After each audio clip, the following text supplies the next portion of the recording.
2 Corinthians chapter 11, beginning in verse 7, this is what the Word of God has to say.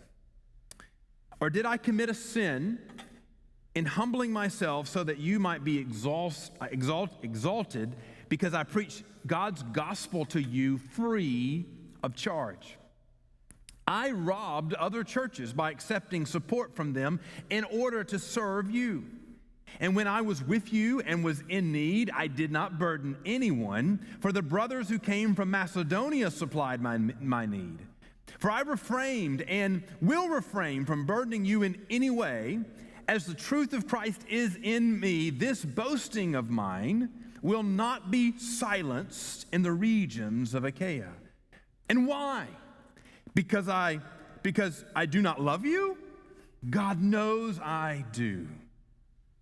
And what am I doing? And what I am doing, I will continue to do in order to undermine the claim of those who would like to claim that in their boasted mission they work on the same terms as we do.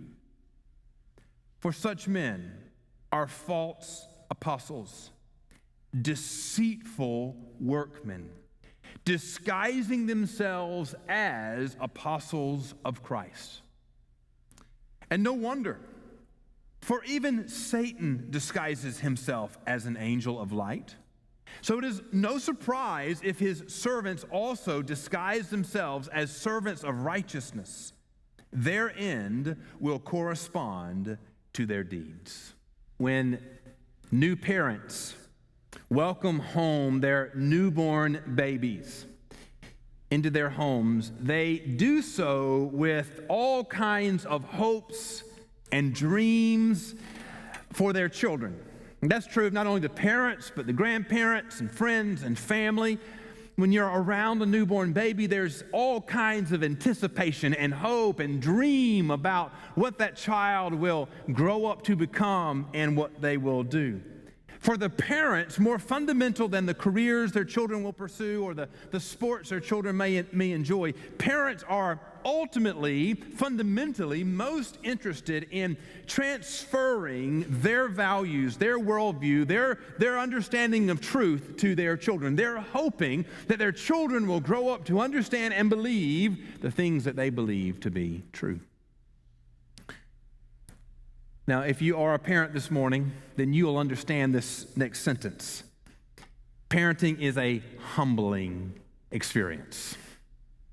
For all the dreams of when our children are babies, when they begin to have their own voice and their own will, it humbles you as a parent. Most parents start with full assurance and confidence in their ability. Oh, their kids are going to turn out great because they're great parents. However, by the time children reach their teenage years, parents speak a whole lot less about their philosophy of child rearing and a whole lot more about the grace of God that covers a multitude of sin. One of the most heartbreaking experiences of parenting is when children who have been raised in a godly home and have been taught the truth of God are lured away by the deceptions of the world and reject the truths that their parents raised them in. Been pastoring now a little over 20 years.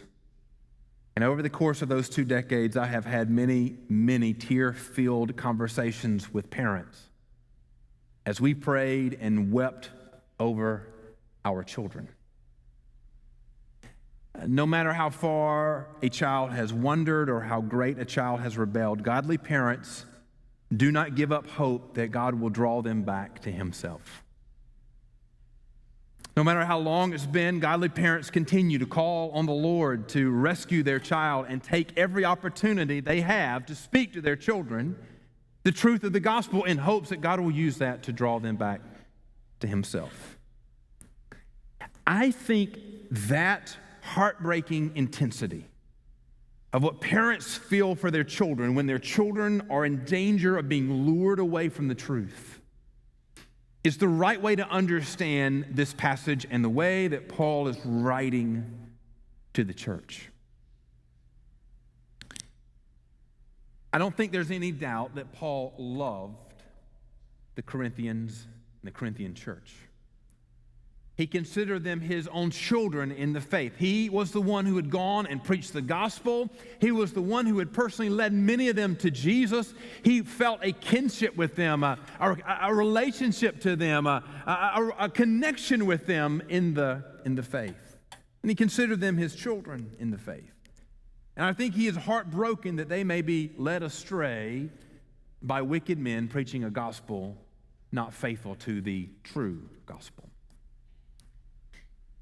And so in this passage, he contends for them by preaching the truth in love. And as I preach this passage today, I'm going to be using the word preach. In fact, all 3 points today begin with the word preach. But I want you to hear me carefully. I don't mean it today in the formal sense of a preacher preaching. Now, certainly it would be an appropriate application to that. That's correct and right. But I'm using it today in a more broader sense, in more common sense of proclaiming the truth. Every parent preaches to their children. In the community, we preach to our community in the sense that we are proclaiming the gospel to our community, taking the opportunity to speak truth to one another. That's the sense that I'm using the word preach today. All of us are called to proclaim the word of God. And regardless of what is happening in the church, in fact, even in opposition to those who are speaking false in the church, Paul is preaching to them. He is speaking the words to them that in the hope they might be led to the righteousness of God. And so here's how I want to divide the passage today as we consider it. Number one, thinking about how we proclaim the gospel to the world around us, we must preach without burden. In other words, we preach free of charge to the world around us. Number two, we preach as compelled by love. Because we love our brothers and sisters, because we love our families and our extended families, because we love our neighbors, because we love the world around us, we must proclaim the gospel to them that they may be saved from the wrath of God. And then lastly, quite honestly, we preach the truth of God in order to oppose, to thwart Satan's lies that lead to destruction. Let's begin with preaching without burden. I see this in the opening verses that we read this morning, where Paul writes about how he had related to the church when he first came to preach to them. He says, I preached God's gospel to you free of charge. In fact, I don't think he means this in the negative. I think he means this almost hyperbolically. I robbed other churches. No, he didn't take money unknowingly. They gave it to him. But he's saying other churches gave of their resources that I might come to you to preach the gospel to you. They bore the financial burden that you could hear the gospel free of charge. So to that end, I would say to you, friends, we must preach. We must proclaim the gospel without burden to those who hear it. In other words, we preach without personal demands. Now, judging from Paul's words in verses 7 and 9, I think it's safe to assume two possibilities. In fact, I think probably both of these are true. The first is that there probably were some in the church making accusations against him that his preaching amongst the Corinthians was for personal gain. And it's probably rightly to assume here that the false teachers were, in fact, preaching for personal gain. Now, the reason why I say it's likely that both are probably true is because a common trait of those who are working to deceive is to accuse others of the very thing that they're doing. In fact, one of the oldest accusations to make against a gospel preacher is to say, well, you're just doing that to get money and make yourself rich. And so Paul is having to deal with this on two accounts. Number one, he's trying to oppose those who are probably using the gospel to enrich themselves, and he's having to defend against the accusation against himself that that's why he came and preached the gospel in the first place. And so Paul describes his preaching amongst the Corinthians with these words. He says in verse 7, it was humbling. He says, or did I commit sin in humbling myself so that you might be exalted? He talks about that he preached free of charge to the Corinthians. In other words, he demanded nothing from them in receiving of the gospel. And it says that he talks about that it caused him to endure personal cost. In verse 9, he talks about that he was in need when he was preaching to the Corinthians. But he didn't receive any reimbursement or help from the Corinthians. So his needs that were incurred by going and preaching the gospel to them, the Corinthian church had no part in relieving. And Paul understood that demanding support from the church, which I think would be right and proper for him to do, would give his accusers the opportunity to discredit his work. And so he demanded nothing from the Corinthian church. Friends, as you take the gospel to neighbors, whether that means across the street neighbors or around the world neighbors, go without any expectations from those to whom you preach. We must faithfully be proclaimers of the gospel and preach Jesus, not for personal gain, not in order to place new burdens on those who believe. Now, it is right and good to offer the gospel free of charge to all those who would hear it. It is right and good to offer the gospel without any special burdens. Listen to me carefully. If you're here today, you're not a member of Central Baptist, you're here today because you want to hear the gospel preached, there is no expectation upon you to pay anything to hear that. This building, this campus, the opportunity to preach this morning, and for that matter, if you're hearing it live, if you're watching it online, if you hear it 10 years from now in one of the archives, it's provided to you free of charge because the gospel is preached without any burden to those who are hearing it. So we preach without burden, but there's a second dynamic here. We preach without burden to those who are hearing, but for the church, we must understand that the church sends out those who preach the gospel with full support. So look back in your text to verses 8 and 9. In verse 8, he says, I robbed other churches by accepting support from them in order to serve you. And when I was with you and was in need, I did not burden anyone, for the brothers who came from Macedonia supplied my need. So his point there is, you received it free, but it wasn't free because somebody else paid for it. Now, that's true of everything in life. If you get to eat, if you have a free lunch tomorrow at noon, it's free to you, but somebody else paid for that lunch. And this is the dynamic here that Paul is getting at. We preach freely to those who have yet to hear the gospel, but from the church's point of view, we must own and accept the reality and the responsibility to send with full support. Preaching the gospel free of charge sounds good, doesn't it?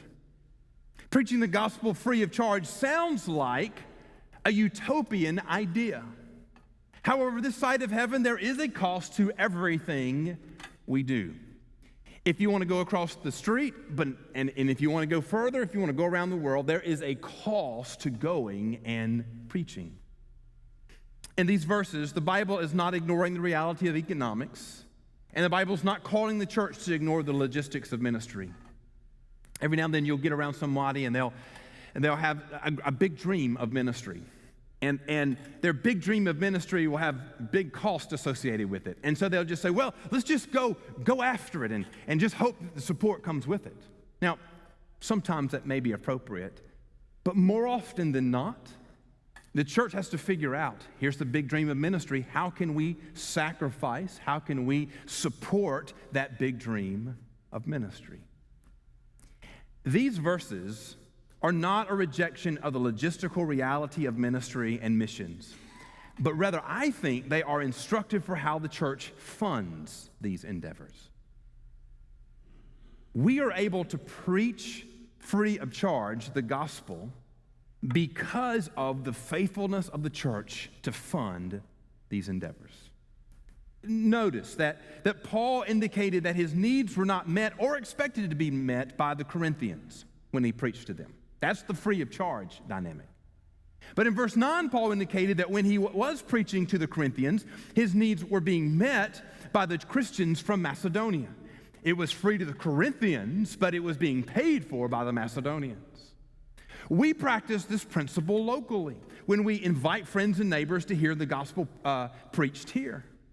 When you invite a neighbor to come to this campus, you never say, now, to get in the door, you have to pay an entry fee.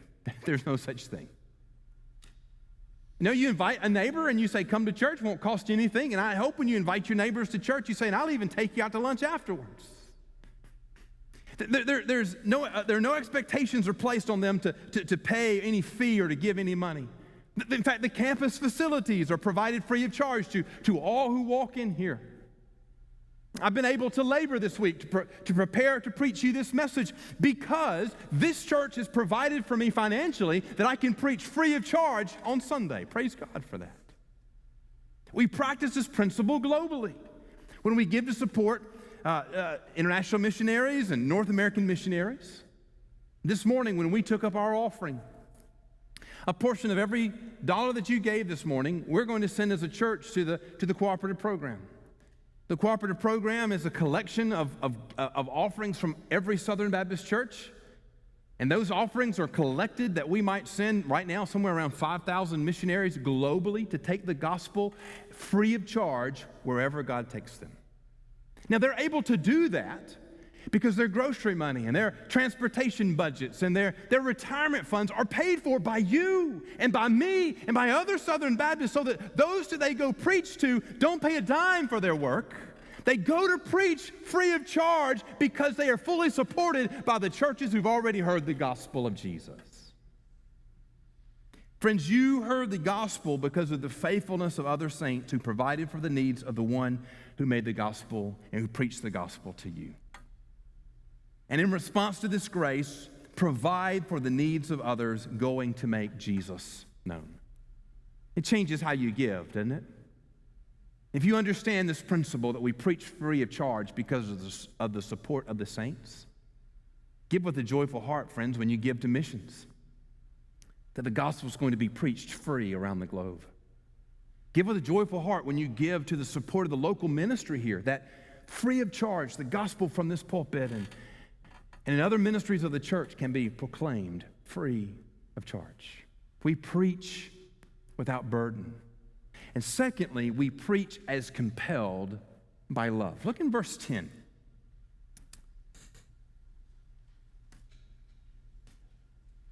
So Paul says in verse 10, as the truth of Christ is in me, this boasting of mine will not be silenced in the regions of Achaia. And why? Because I do not love you? God knows I do. A couple of things here. Number one, I think Paul is making the case that truth demands to be proclaimed. We preach the gospel, we proclaim the truth of God first and foremost, for the glory of God. It must have been, and I think you can imagine this with me, it must have been a personal heartache to Paul that these saints who had been won for the Lord were now being tempted and possibly led astray from the true gospel. And yet in verse 10, Paul declares that he will not be silenced. Now, this reference, this Achaia, this is the general area where Corinth is. And so he's saying, listen, I'm going to keep preaching. I'm going to keep making the gospel known. Regardless of what happens here at the church, I am going to make Jesus known in this area. Now, the point is both, I think, bold and sad at the same time. Bold in that no matter what happens, Paul will continue to be obedient to God's call to preach the saving grace of God. And that's kind of where we have to be, friends. If the whole world turns away from Jesus, you be faithful to proclaim him wherever you are. If your whole family rejects the gospel, you be faithful to preach Jesus in your family no matter what. If everybody you know turns their back on the Lord, you be faithful to preach Jesus. In other words, I will not be silent wherever I am for the glory of God. That's the boldness I think Paul is speaking here. But second, I think there's a sadness in this as well, in that there is a recognition of the possibility that the Corinthians may not join him in continuing the work of proclaiming the true gospel. I do not think we should read the words, "This boasting of mine will not be silenced," in verse 10, in a defiant or arrogant tone. I believe the better way to understand this declaration is in the determination of truth. Maybe even say, rather than saying, "I will not be silent," I cannot be silent. Friends, man is made in God's image. And part of being image bearers of God is a desire both to know the truth and to proclaim the truth. The greater the consequence of truth, the more compelled we become to make it known. If you know something, if you know a truth that is determinative upon someone's life, safety, well-being, there's something deep within you that compels you to make that known. Friends, the only hope of salvation is in Jesus and his cross. No heartache can take away the desire to make that known. No disappointment can take away the desire to make that known. Even the rejection of some who once believed cannot take away the desire to make that known. Oh, there's a heartbreak indeed that these who Paul had led to the Lord may turn away from the true gospel. But he's just saying, listen, I am compelled to make that truth known no matter what happens. The joys and sorrows of personal relationships cannot deter you from making known the hope of the gospel. Many of you have children, grandchildren, spouses, close friends who have turned away from the gospel of Jesus. They have listened to a false gospel, believed it, and have been lured away, and you're brokenhearted. But brothers and sisters, if you believe the gospel to be true, that the only hope of salvation is in Jesus, you cannot be silent. You are compelled by love. You are compelled by truth. Love demands it of us. Truth demands to be proclaimed, and love demands that we proclaim the truth. The determination of verse 10 is for the glory of God. God's truth must be made known for his glory's sake. In verse 11, Paul makes clear his determination to continue to preach, makes clear that his determination to continue to preach is not for his lack of love for the Corinthians, but because of his love for them. In fact, he says, God knows my heart and knows that he does indeed love the Corinthians. So there's probably a safe assumption here that some are saying Paul doesn't love you, he didn't care about you to begin with. Remember, in the beginning of this book, there was some accusations about Paul lying about coming back to them, and so possibly that's connected to this. And Paul just has to appeal to the reality of that God's judgment is sure. God knows my heart, that I love you indeed. And I think this points to the second reason why we preach the gospel. Verse 10, for the glory of God, because the truth must be proclaimed.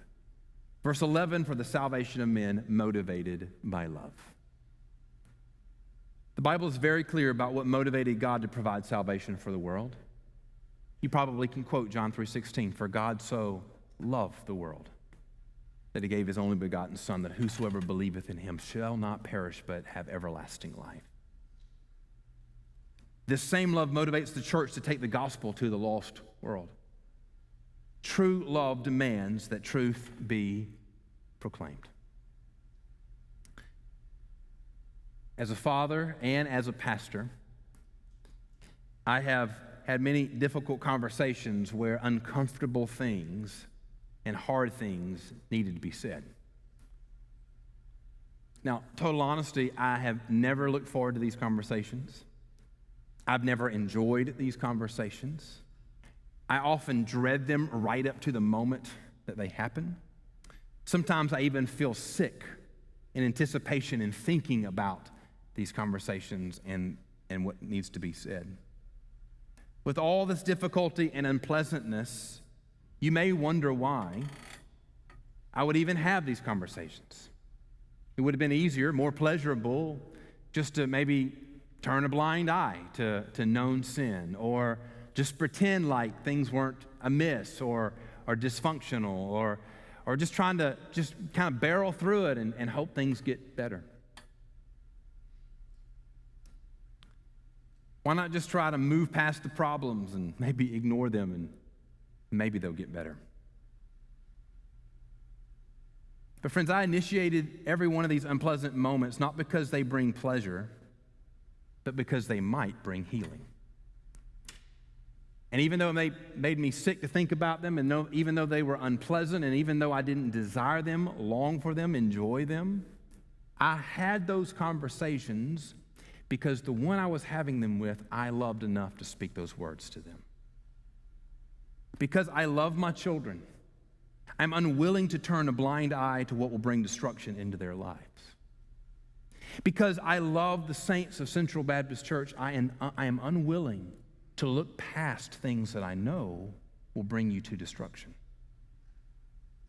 True love demands you speak truth to one another. We preach without burden. We preach as compelled by love. And then thirdly, I think we see out of this passage that we preach to oppose Satan's lies.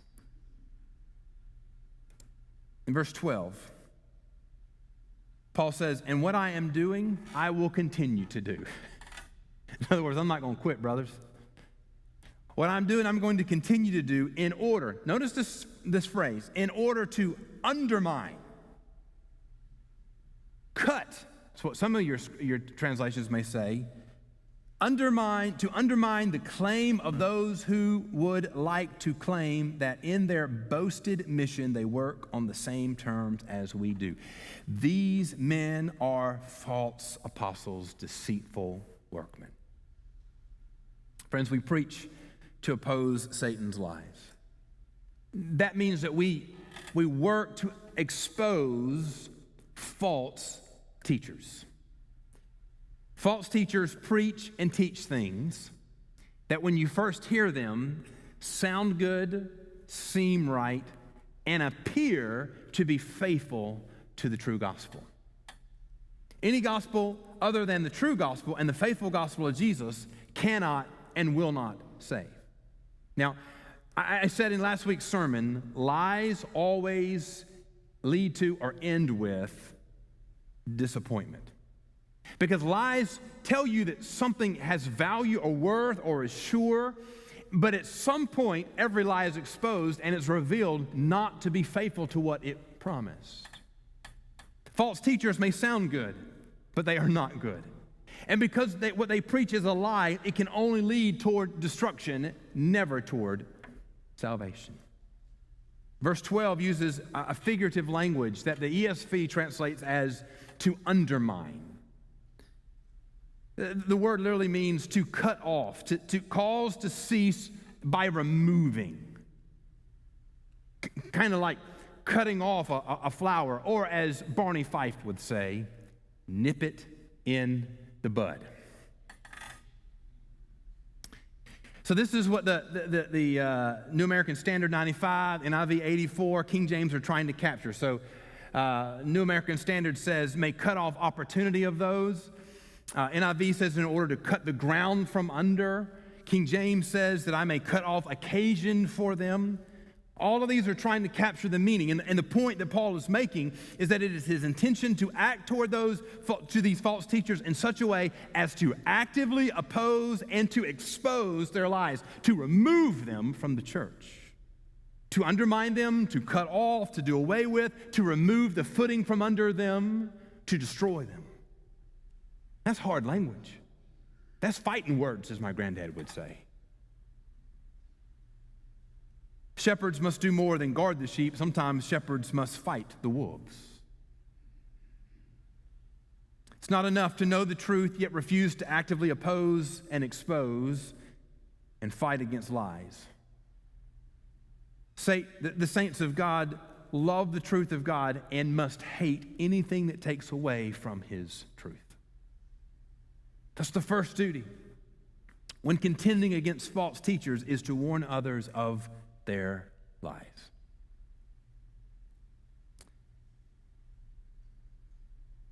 There's a false sense of safety, friends, if we think we can just gather and sing our songs of worship and hear the word preached and not recognize that there is always a threat of those who would speak things that are not true within the church. And in today's world of media access, that threat has just exponentially increased. In the days when the church primarily and maybe exclusively heard only the preaching from their own pulpit, it was a matter of guarding the pulpit so that what was preached from the pulpit was faithful and true. But friends, the truth is, even before you came here today, many of you were exposed to other preachers from pulpits as far away as on the other side of this nation. And then you add into that the media influence. And so, listen, total honesty here, some of you have given ear to the false teachers like Joel Osteen. You read his books, you listen to his preaching. Friends, those are false teachers. You cannot listen to a lie and believe that your heart will not be influenced. As a church, as a pastor, as Sunday school teachers, as brothers and sisters who know the truth, we must first work to expose, to oppose, to work against false teachers within the church. And then secondly, we must work to rescue the deceived. Verse 14 and 15. And no wonder, for even Satan disguises himself as an angel of light. So it is no surprise if his servants also disguise themselves as servants of righteousness. Their end will correspond to their deeds. Rescue the deceived. As a kid growing up, the cartoons that I watched, those cartoons always depicted the devil as a red little monster, horns, a long pointy tail, an evil laugh, and a lot of times carried a pitchfork. Now, if Satan really looked like that, we would all pretty easily identify that and be able to quickly and effectively run away and stay away from Satan. But Paul says, Satan himself, look at what he says, look it back in the text. He says, Satan himself disguises himself as an angel of light. He looks appealing. He looks right. And he's saying, listen, if Satan does that, surely his false apostles, surely his deceivers, surely even other spirits and those who proclaim a false gospel do the same thing. They clothe themselves in order to look right even while they are destructive. It's the old phrase that we might say, wolves in sheep's clothing.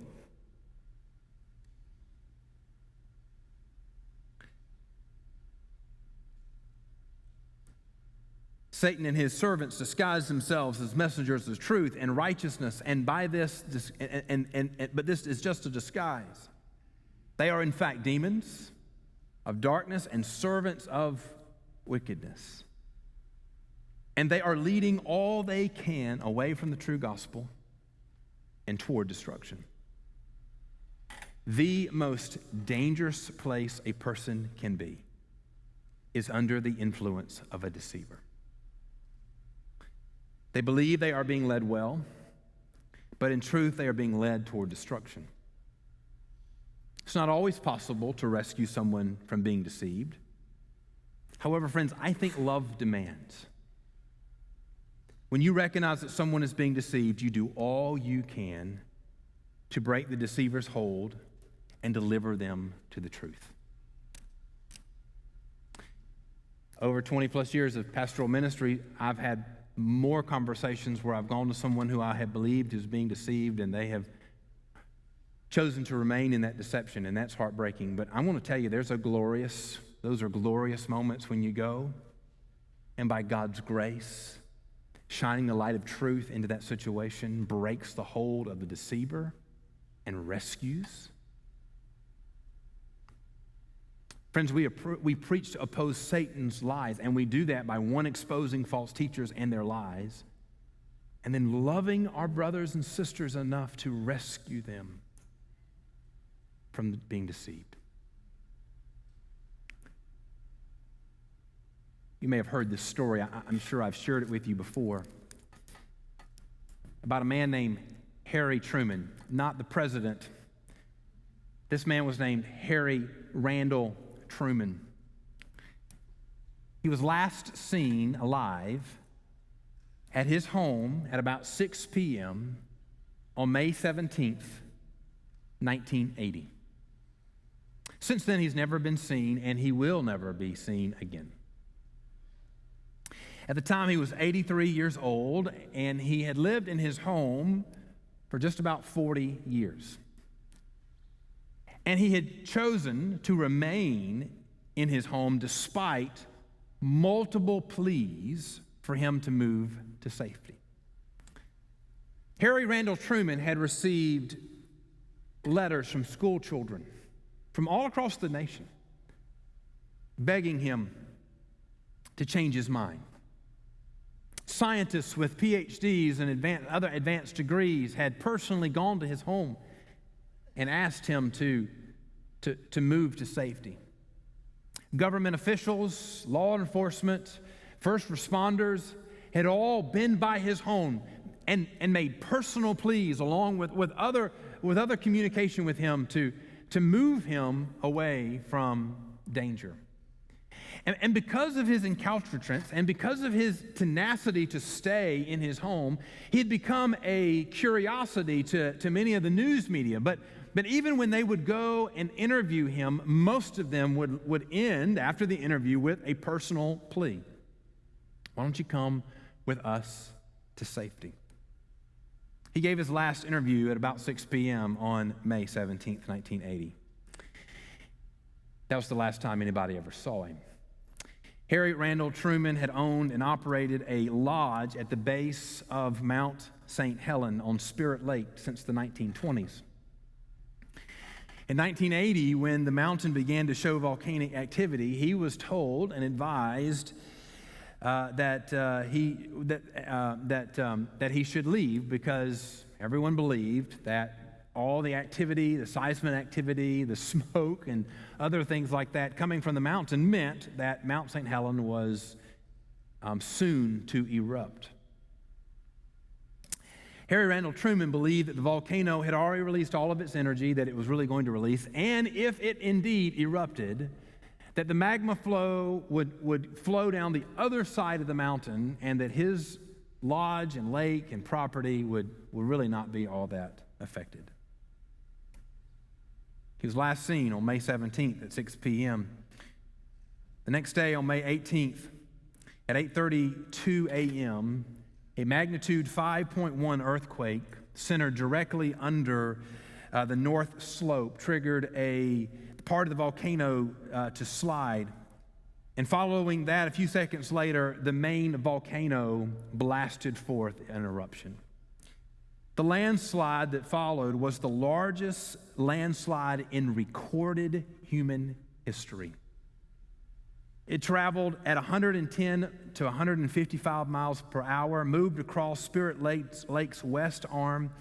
Some of the slides spilled over the ridge, but most moved 13 miles down the North Fork River, filling its valley up to 600 feet with avalanche debris. An area of about 24 square miles was covered. Truman and his lodge were buried under 150 feet of volcanic landslide. Harry Randall Truman chose to ignore the warnings and pleas for his safety. He rejected anyone that contradicted his assessment of his own safety, and he looked up at the smoking volcano and arrogantly proclaimed it to be benign, and ultimately his arrogance cost him his life. Now, if you go home today and you're interested in his story and you Google his name, you will find news reports and writing about him. And most of the time when Harry Randall Truman is talked about and his story is told, the emphasis is placed on Truman's tenacity to remain in harm's way. Songs have been written, poems have been done, documentaries, and even a movie has been made about him, all sort of making him out as a hero because of his tenacity and belief in his home, in his lake, in his lodge, and where he had spent the majority of his life. But I think what is more remarkable about the story is the multitude of people who attempted to warn him of the coming danger. School children from across the nation, when they saw the newsreels of him, began to write letters to him. Every scientist that was up and down on the mountain making seismic recordings begged him. Law enforcement and government officials and all the rest, everyone who interacted with Truman ended their conversation with a plea, please leave the mountain. Didn't matter if it was 10 or 100 people had already done so before. Everyone felt compelled to plead with Harry Truman to escape his impending danger. Now, you can easily understand this, I think. If you knew someone was living in the shadow of a massive volcano that was about to erupt, whether you knew them personally or you had just heard about them, there's something deep within you that instinctively just wants to beg them, get out of the way of the lava flow. You're literally in the shadow of a volcano that's about to erupt. Escape for your very life. You would not, in fact, I think better said, you could not be silent in your warnings to them. Friends, I think likewise in our present day, when we think about preaching the gospel to our friends and our neighbors and those around us, we must not remain silent. As long as people are in danger of the wrath of God and the consequence of hell, we cannot be silent. We're not building church organizations for the sake of organization's sakes. We are preaching the gospel for the salvation of eternity's sake. We cannot be silent. Salvation and the forgiveness of sins is found only in Jesus and nothing else. The judgment of God is coming. The wrath of God will be poured out on this earth. God's wrath is greater than any volcano ever can be or will be. Preach these truths with every breath that you have until your last breath. Do not be silent for the glory of God and for the love of those around you.